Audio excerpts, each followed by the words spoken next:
ഒരിക്കലും പരിശീലകന്മാർ കിരിപ്പുറയ്ക്കാത്ത hot seat എന്നാണ് കേരള ബ്ലാസ്റ്റേഴ്സിന്റെ പരിശീലക സ്ഥാനത്തിന്റെ വിളിപ്പേര്. കാരണം കേരള ബ്ലാസ്റ്റേഴ്സ് എന്ന ഫുട്ബോൾ ക്ലബ്ബ് നിലവിൽ വന്നത് മുതൽ നിരവധി പരിശീലകർ ആ കസേരയിൽ നിന്ന് എഴുന്നേറ്റ് പോയത് നമ്മൾ കണ്ടതാണ്. തുടർച്ചയായിട്ട് 3 വർഷം ആ ക്ലബ്ബിന്റെ പരിശീലക സ്ഥാനത്തിരുന്നുകൊണ്ട് 3 തവണയും കേരള ബ്ലാസ്റ്റേഴ്സിനെ പ്ലേ ഓഫിലേക്ക് നയിച്ച ഇവാൻ വുക്കോമനോവിച്ച് എന്ന പരിശീലകന്റെ പേര് കേരള ബ്ലാസ്റ്റേഴ്സിന്റെ പരിശീലകരുടെ പട്ടിക എടുത്ത് നോക്കിക്കഴിഞ്ഞാൽ എന്നും ഒരു വജ്രം പോലെ ജ്വലിച്ച് നിൽക്കും എന്നുള്ളത് സത്യമാണ്. ആ മനുഷ്യൻ എങ്ങനെയാണ് പടിയിറങ്ങിയത് എന്ന് നമുക്കറിയാം. ഇവാന് ശേഷം ഏറെ കൊട്ടിഘോഷിച്ചുകൊണ്ടുവന്ന പരിശീലകനായിരുന്ന മിഖായിൽ സ്റ്റെഫയും ആ മനുഷ്യനെ ഇവിടുത്തെ മാനേജ്മെന്റ് പുറത്താക്കുന്നതാണ് കണ്ടത്.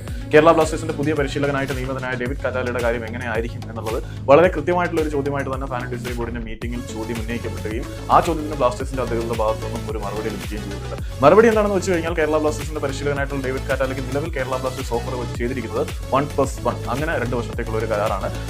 അദ്ദേഹം അതിനുശേഷം ഇവിടെ തുടരുമോ ഇല്ലയോ എന്നുള്ള ചോദ്യത്തിന് റിസൾട്ട് ഓറിയന്റഡ് ആയിട്ട് മാത്രമായിരിക്കും മറുപടി. കാരണം കേരള ബ്ലാസ്റ്റേഴ്സ് എന്ന ക്ലബിനും ഈ ഡേവിഡ് കാറ്റാലയ്ക്കും കുറച്ച് പ്രീ ഡിസൈൻഡ് ഗോളുണ്ട്. അതായത് നേരത്തെ തീരുമാനിച്ചുറപ്പിച്ച ചില ലക്ഷ്യങ്ങൾ നേടുവാൻ ഈ ഒരു പരിശീലകനെ കണ്ട് കഴിഞ്ഞാൽ മാത്രമായിരിക്കും അദ്ദേഹം ഇവിടെ തുടരുന്നത്.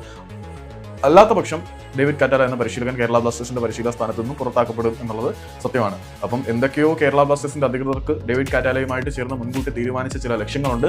ആ ലക്ഷ്യങ്ങളിലേക്ക് എത്താൻ കഴിഞ്ഞാൽ മാത്രമേ ഡേവിഡ് കാറ്റാലയ്ക്ക് ഇവിടെ തുടരാൻ കഴിയുകയുള്ളൂ എന്ന് ക്ലബിന്റെ ഭാഗത്തു നിന്നും ഫാബ് മീറ്റിംഗിൽ വളരെ കൃത്യമായിട്ടുള്ള മറുപടി കിട്ടിയിട്ടുണ്ട്. പക്ഷേ ഫാബ് എന്താണ് ആ പ്രീ ഡിസൈൻഡ് ഗോൾ, നേരത്തെ മുൻകൂട്ടി തീരുമാനിച്ച ലക്ഷ്യങ്ങൾ എന്താണ് എന്നുകൂടി അറിയാൻ ശ്രമിച്ചിട്ടുണ്ടായിരുന്നു. അവരുടെ ഭാഗത്തു നിന്ന് അറിയാനുള്ള ശ്രമങ്ങളൊക്കെ ഉണ്ടായിട്ടുണ്ടായിരിക്കാം. പക്ഷേ അത് നമ്മളോട് ഡിസ്ക്ലോസ് ചെയ്യാൻ പറ്റാത്തതായിരിക്കാം, നമ്മളോട് ഷെയർ ചെയ്യാൻ പറ്റാത്തതായിരിക്കാം. എന്താണ് ലക്ഷ്യങ്ങളെന്ന് നമുക്ക് ഇപ്പോഴും അറിയില്ല.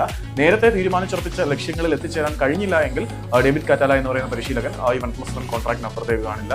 അല്ലാത്ത പക്ഷം അദ്ദേഹം ബ്ലാസ്റ്റേഴ്സിനോടൊപ്പം തുടരുന്നതാണ്. ആ ലക്ഷ്യങ്ങൾ അച്ചീവ് ചെയ്താൽ കാറ്റാലയ്ക്ക് ഇവിടെ തുടരാം, അല്ലെങ്കിൽ പുറത്തേക്ക് പോകാം. ഗോൾ ഓറിയന്റഡ് ആയിട്ട് ആളുകളെ നിയമിക്കുന്നത് നല്ല കാര്യം തന്നെയാണ്. പക്ഷേ ആ ഗോളുകളുടെ സ്വഭാവം എന്നും മിസ്റ്റീരിയസ് ആയി ഇരിക്കുന്നത്, നിഗൂഢമായിട്ടിരിക്കുന്ന ഒരു പ്രശ്നം തന്നെയാണ്. ഇവാൻ വുക്കോമനോവിച്ച് എങ്ങനെയാണ് പുറത്തിറങ്ങിയെന്ന് നമുക്ക് ഇപ്പോഴും അറിയില്ല. എപ്പോഴും ഇവാന്റെ ഓർമ്മകൾ തന്നെയാണ് മറ്റുള്ളവരുടെ കാര്യത്തിൽ നമ്മളെ നെഗറ്റീവായിട്ട് ചിന്തിക്കാൻ കാരണമാകുന്നത്. എന്നും ഇവാന്റെ ഓർമ്മകൾ നമ്മളെ വേട്ടയാടിക്കൊണ്ടിരിക്കും. കാരണം ഒട്ടും നീതിയുക്തമായിട്ടല്ല ആ മനുഷ്യൻ പടിയിറങ്ങിയത് എന്നാണ് ഞാൻ ഇപ്പോഴും വിശ്വസിക്കുന്നത്. നിങ്ങളുടെ അഭിപ്രായം ഉണ്ടെങ്കിൽ കമന്റ് ചെയ്യാം.